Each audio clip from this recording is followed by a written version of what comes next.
So the developer, either premeditatively or inadvertently, made a big mistake.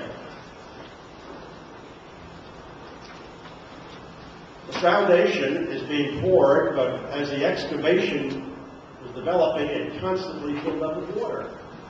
Folks behind me draw attention to that. They bring in these big tankers and scoop it out. So we contacted the building department and said, there are no storm sewers here. All the water that comes from the sky has to go down into the earth. And you have flooding in that area already, particularly on a heavy rainstorm. Some photographs on the video show it. Where is this water going to go? Well, they certified that 2 drainage pits, 2 dry wells would take care of the problem. It's not been many years. Well, they went over there and they decided that a minimum they needed 9 dry wells. So, step after step, we on our own have found failures in terms of design and planning with regard to this project. We finally got to the point where we felt, how much more is out there that we don't know about? How many more errors and omissions, mistakes have been made? So we discussed it at some length, and the thought was to retain a professional engineer who would explore every aspect of this building, both in terms of the building code, fire safety code, sanitary code, and water pressure. Some people tell me on that block that they have very poor water pressure on the 2nd story of their house. Now we're going to go up 7 stories. You need water pressure for a variety of reasons, including putting out fires. So that's one of the other areas yet to be fully explored. And so we decided to hire this firm, Joel Mealy Associates. And we had a meeting in my office with Mr. Mealy, and all the folks behind me met with him, and we discussed at great length various things. And plus, we gave to him a lot of the information we had already gotten from the city, sewer maps and the like. And he agreed to be our consultant. Now, Mr. Mealy is a former commissioner of the Department of Buildings during the Giuliani administration, and former commissioner of the Department of Environmental Protection, 2 agencies that we're dealing with. He ran both agencies, so I don't think we can get a better guy, right? Plus, he has his own firm that's run by his son, and he is part of, obviously, he founded it. And this Monday, we set them to sign a contract with a deposit retainer of $2,500 to get the ball rolling.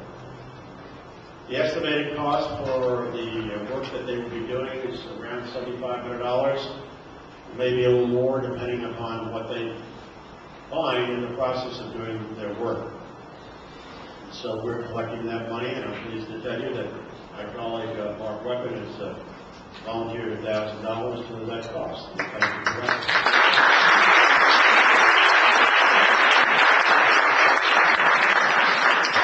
So we're putting our money where our mouth is on this project.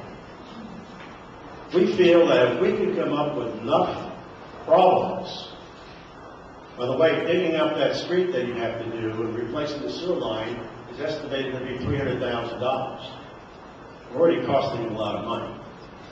How many more other problems will there be, and will they be significant enough that St. John's would be inspired, and I use that word because inspiration is part of the faith, inspired to say to the Malley Brothers and Mr. Bell, H2H Construction, we made a mistake.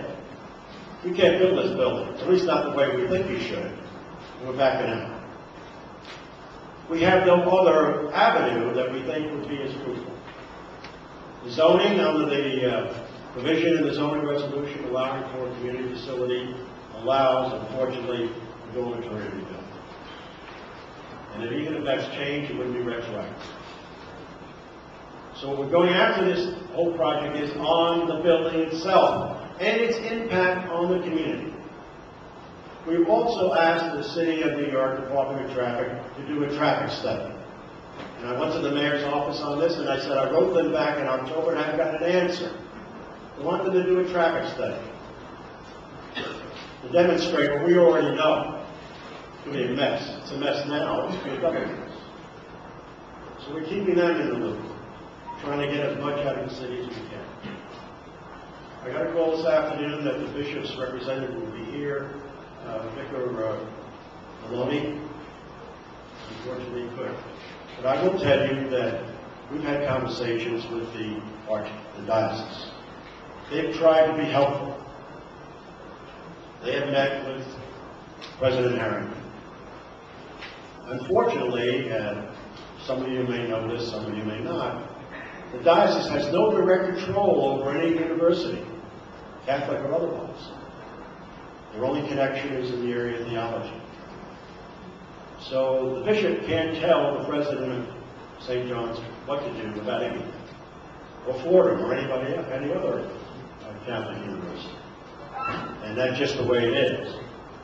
He's tried to use some general persuasion, I think, at least in the comments that I've heard from his office, to try and say, listen, can we work this out? I mean, can you somehow or other realize the problems that we're causing ourselves? But President Harrington and I go back a long time, back to '98, when they built the dorms on the campus, and some of you were there with us. When he said to us, we will not go off campus. We will not go off campus. Now, if you ask him about that today, well, things have changed. Well, you know what has changed?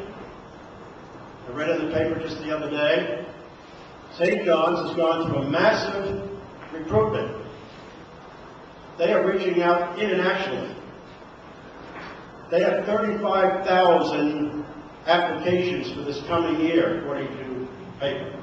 36% increase in applications internationally. They are overtly reaching out to students all over the country, all over the world. And they're bringing them here. Now, of course, when you do that, you've got to provide housing. So for people in Jamaica states and the surrounding community who are not necessarily concerned because it's not on your block, it may well be on your block in the future, or closer to where you live, because that's the only way they're going to accommodate these students if they don't mend their ways. They want to get bigger and bigger and bigger. I guess that's a decision they only they can make. But I believe in the process they have to understand that they don't exist in a vacuum. As a faith-based institution, which I have a great deal of respect, they have to understand they have a greater responsibility. The Vincentian brothers are rolling over their graves, the founders of that particular order. Because if you look at their original mandate, self-imposed, it is to be a benefit to society and everyone, not just themselves. These are the things I want to share with you. And I'm sure there are other people here who speak on other aspects, perhaps on some things that I didn't cover. But I want to thank you for being here. I hope you'll continue to support these folks and the rest of us are doing. And if you can, contribute some money to the cost of what we're working on. Because I'm telling you, if that engineer comes up with some good stuff, and I don't know what he's going to come up with, and we present that to the city, and they don't do something about it, and St. John's doesn't do something about it, the next step is Supreme Court, Queens County.